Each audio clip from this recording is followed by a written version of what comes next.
And ஈரானோட வார் நம்மளாம் நினைச்சதெல்லாம் தாண்டி நெக்ஸ்ட் ஸ்டேஜுக்கு போயிருச்சு. இந்த அப்டேட்ஸ் ஃபுல்லா தெரிஞ்சுக்க எனக்கு ஃபாலோ அண்ட் சப்ஸ்கிரைப் பண்ணிக்கோங்க. யூஎஸ் நேவி ஸ்டேட் ஆஃப் ஹார்மஸை கம்ப்ளீட்டா பிளாக்கேட் பண்ணிட்டாங்க.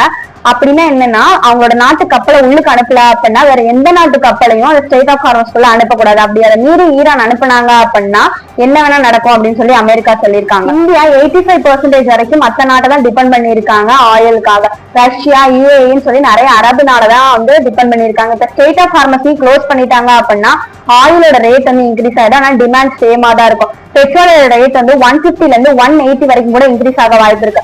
இந்த மாதிரி ஆயிலோட ரேட் இன்க்ரீஸ் ஆனிச்சு அப்படின்னா செயின் ஆஃப் ரியாக்ஷன் படி நம்ம அன்றாட வாழ்க்கையில யூஸ் பண்ற குட்டி குட்டி பொருளோட விலை கூட அதிகமாகும். காய்கறிகள் விலையும் அதிகமாகும். நம்ம யூஸ் பண்ற மொபைல் நெட்வொர்க் கூட ஆயில் தேவைப்படுது. சோ அதனால நிறைய நெட்வொர்க் என்ன சொல்லிருக்காங்கன்னா, எங்களால நெட்வொர்க் வந்து கிரியேட் பண்ண முடியல அப்படின்னு சொல்லியிருக்காங்க. அமெரிக்காவோட கப்பலை உள்ளுக்கு அனுப்பலன்னா வேற எந்த நாட்டு கப்பலையும் உள்ளுக்கு அனுப்பக்கூடாதுன்னு அமெரிக்கா சொன்னது உங்களோட பாயிண்ட் ஆஃப் வியூல இருந்து எப்படி இருக்குன்னு கமெண்ட்ல சொல்லுங்க.